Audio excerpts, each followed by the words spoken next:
ตอนนี้เขาก็กำลังย่างไปเรียบแคมผาเนาะโอ้เป็นตาเสียวเป็นตาญาตินะเด็ดแต่เขาก็เฮ็ดมาทานดีอยู่เขาเป็นอย่างตอนนี้เขาก็กำลังขึ้นภูทอกขึ้น7 ชั้นขึ้นเบิ้งละสิเป็นอะไรขึ้นเบิ้งน้ำเดียวตามโซบเป็นอะไรฮะบ่เมื่อยก็หากับ7 คันนึงหา7 คันบันไดอย่าง7 ชั้นปะนะอาทิตย์ไป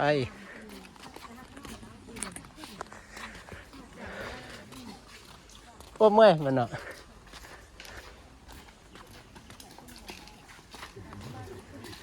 โอ้บรรยากาศโคตรดีเลย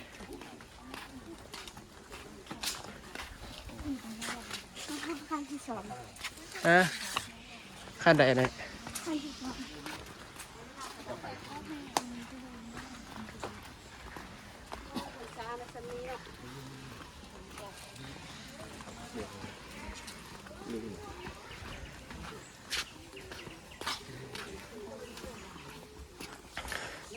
โอ้ผู้คนก็มาหลาย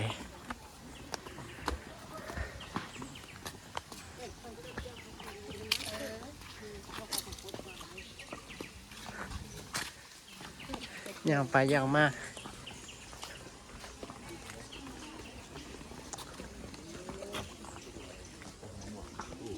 เดี๋ยว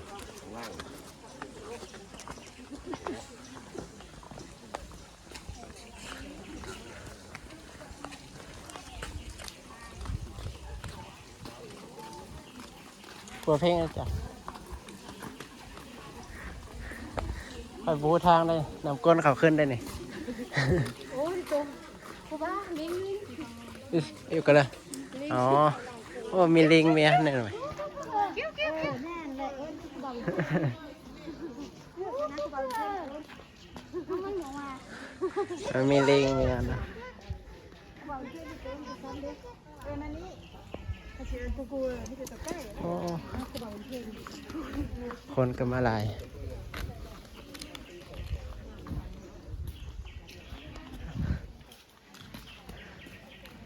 สถานที่ปฏิบัติธรรมศีลสมาธิห้ามส่งเสียงดัง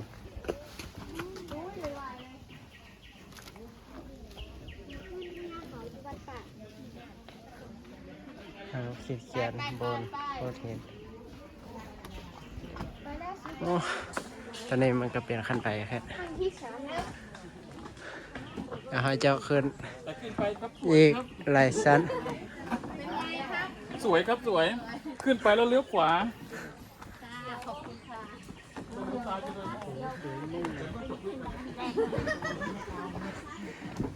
โอ้ขึ้นมาแล้วบอกหน่อย ขึ้นไปแล้วครับลง โอ้เป็นยังไง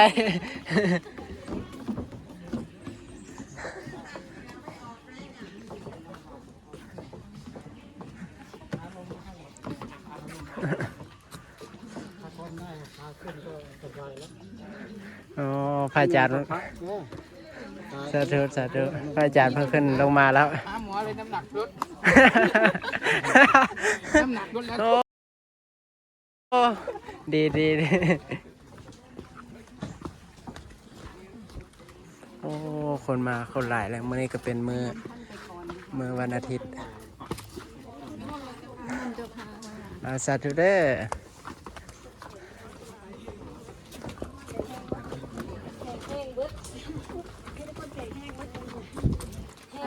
คือพายให้ครูบาลูกกินพายเถอะครูบาเนี่ย ว่าเป็นยังพอดีค่อยกอพายอยู่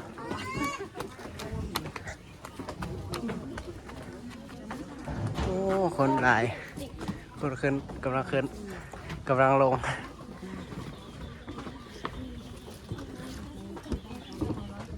เป็นบันไดขึ้นสูง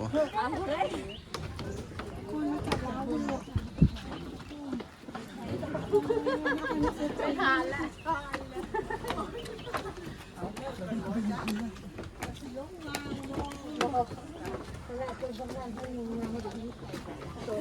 ว เ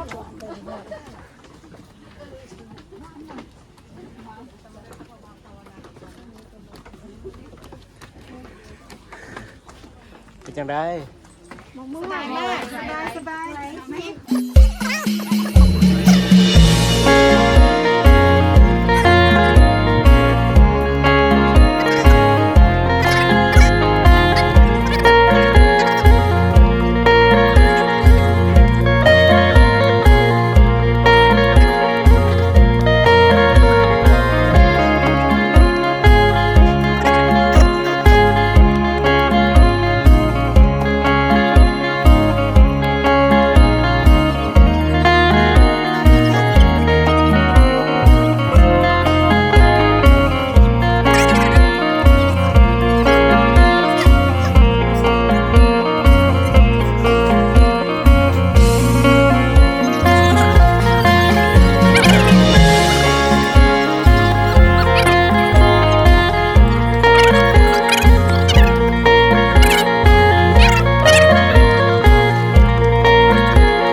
ไม่ไหว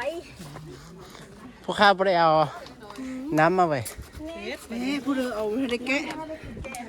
บ่เป็นหยัง สังหารมีน่ากินอยู่ครับ ค่อยกระสิอดเอาเลย เอาเลย ซ้อมวานเดย์ซ้อม ตีนพุ่มสองบาท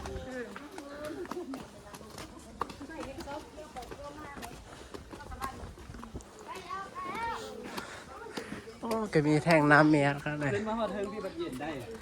แม่นเนาะ เพราะว่าลมมันสิต้องอยู่ตลอดอันนี้นะ ขึ้นมาเทิงนี่จะเย็น เริ่มมีแห้งละ แนวได้พักเมื่อกี้เลยสิ เอาต้องงดใส่เสียงดังเด้อเนาะ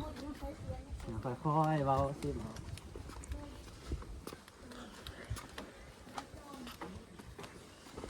เพราะว่าสถานที่เฮามานี่มันเป็นสถานที่ปฏิบัติธรรมนั่นเดียวกับพ่อแม่ครูบาอาจารย์ อ๋อฮะสันที่สามเตี้ยนี่ ตอนที่สี่แล้วนี่ บ่สันที่สี่ทางเทิงตี้ งานเขาอยู่ อันนี้สันสามตอนนี้เราก็อยู่สันสาม เกียร์เดินไปเพิ่มเพิ่มละ ไปทางใดครูเพ่ง ขึ้นถึงเลย ไป ขึ้นสันสี่อันนี้ ไปอ้อมก็ได้เพราะว่ามันขึ้นนี่แหละขึ้นไปรอดผ่าน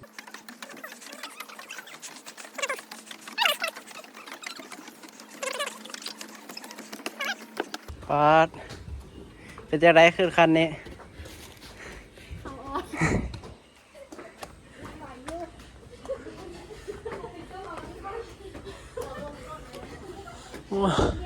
ตอนนี้เรากำลังเข้าท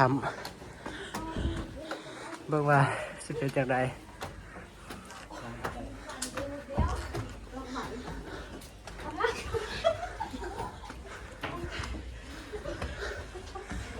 โอ้ยเจน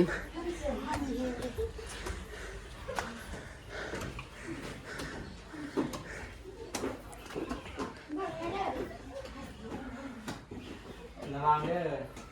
มีสติทุกๆก้าวเหมือนกัน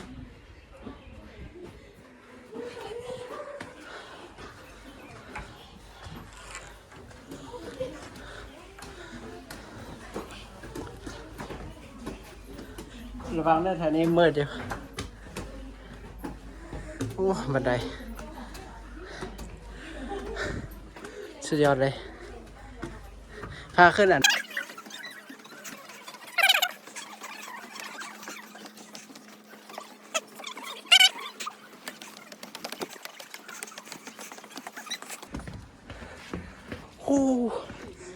โอ้ขาล่อยได้ปะเนี่ย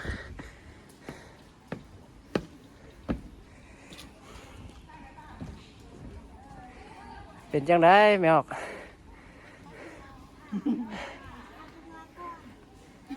โอ้เป็นจังไดโยมเอาอันนี้มาสอบถามทีมงาน เป็นจังไดเมื่อยบ่ บ่เมื่อย บ่เมื่อย บ่เมื่อยจิ้มจิ้มบ่เมื่อยบ่เมื่อย สบายนะทำนี้เนาะ บ่เมื่อย โอ้อันนี้ก็เป็นวิวเอาชิปไปก่อน เป็นวิวขึ้นฮอดสั้นที่5แล้ว โอ้บรรยากาศวิวโคตรงามเลยบึงกาฬเด้อโอ้วิวงามหลายเอาต่อไปเฮาไปชมวิวนำกันชมวิวเทิงภูทอก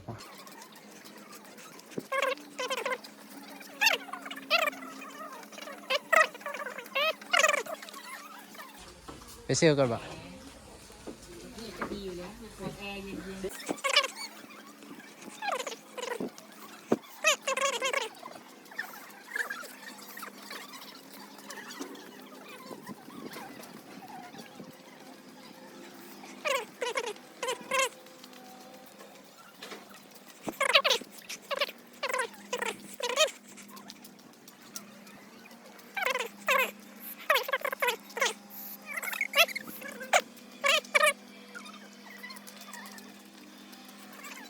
ตอนนี้กำลังออกไปชมวิวบรรยากาศปอดห้องดังๆว่าวิวสันโอ้บรรยากาศชมวิวสุดยอดเลยห้องดังๆอีกว่าวิวสวยอยู่คนงามเลยเบิ่งท่าที่เขามาตอนนี้เขาก็กำลังยาวไปเรียบแคมผาเนาะมันก็เป็นตาเสียวเป็นตาญาตินะเด็ดแต่เขาก็เฮ็ดมาทานดีอยู่เขาเป็นอย่างผู้ที่นำมาก็เราก็ญาติเนี่ยแน่ไกด์ได้นี่เจ้าถิ่น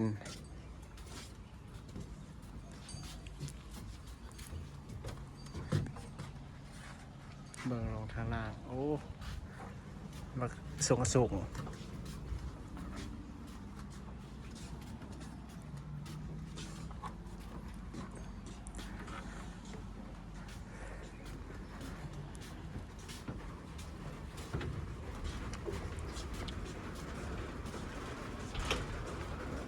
ว่าจะเดินเสียงสังกะสี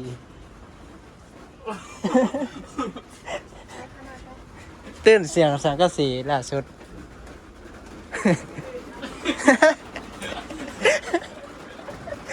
โอ้ว่ามันน้ำย่อยตื่นเสียงสังกะสีน้ำมันย่อยโอ้ถ้าเป็นแบบนี้ก็ยังคล้ายถ้าเป็นว่ามันเสียวเนาะแต่แบบเพิ่งไปนี่อยู่ เขาเฮ็ดดีก็ระดับนี้ละ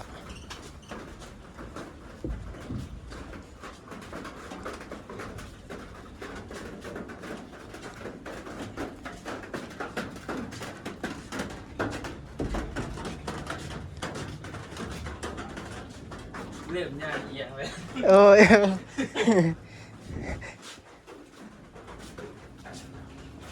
เราต้องคิดดี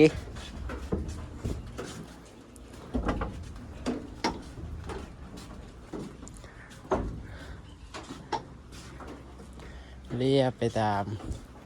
สายผาเรียบไปตามแคมผาเนี่ยนะโอ้เฮ้ย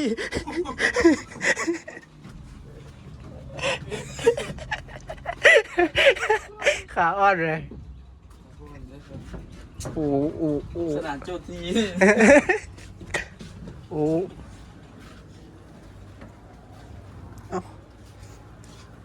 โอ้ขาอ่อนแท้ๆสูงไปเนี่ยโอ้ บุเป็นตาเบิ่งลงมาหันเลย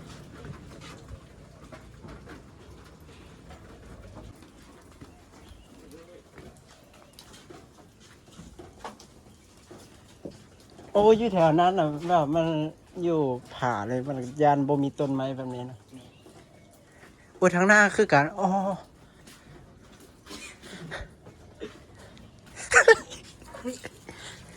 เสียดใกล้แล้วบ่อ้าวเราต้องได้ย่างก็ไม่บ่เนี่ย มาลงเลย อ๋อ มันจะมีหมองหอดหมองแยกไปเข้าไปยางลงเลยนะครับนี่สิขึ้นต่อก็ได้ ฮะ สิขึ้นต่อก็ได้หรือสิยางลงเลยก็ได้ บางตอนตาจุดไล่เว้ยได้ใส่แว่นตาย้อน บ้าบอลนะ ตาที่ข้าวตัวเนาะตาขัดได้เนาะ บางบ่อนตาถ้าว่าบ่ใส่แว่นตาตาจุดไล่เคย ถ้าบดเหลียวลงนั่น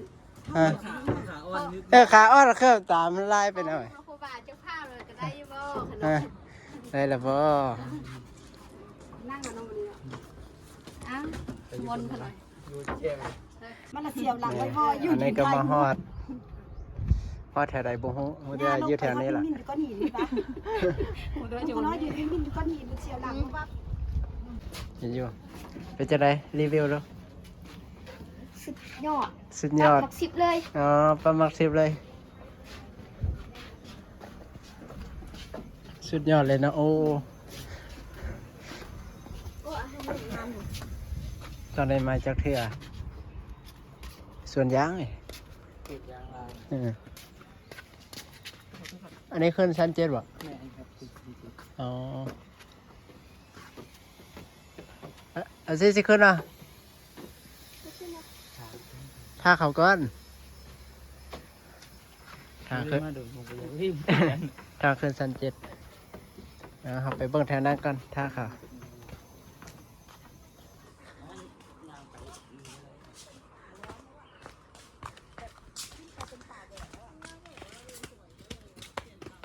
ชั้น7มันมีอย่างไรวะ มันเป็นป่าธรรมชาติแบบว่าอย่างเดี๋ยวมันจะมีจุดชมวิวหมองหนึง อ๋อ คือกันก็หมองที่ครับกันผมถ่ายให้นะครับ อ๋อ แต่ว่าขึ้นไปมันเป็นป่ามันไม่มีจุดชมวิวหยังเป็นป่า อ๋อ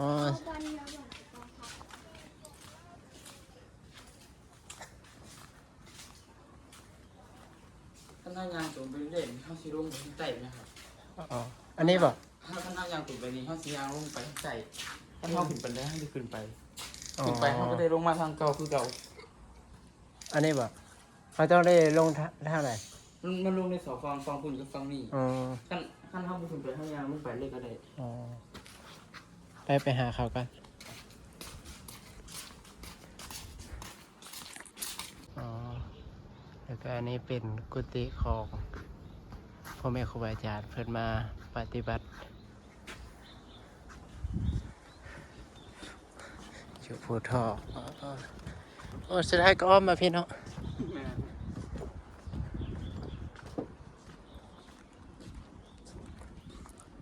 โอ้วิวงามวิวสวย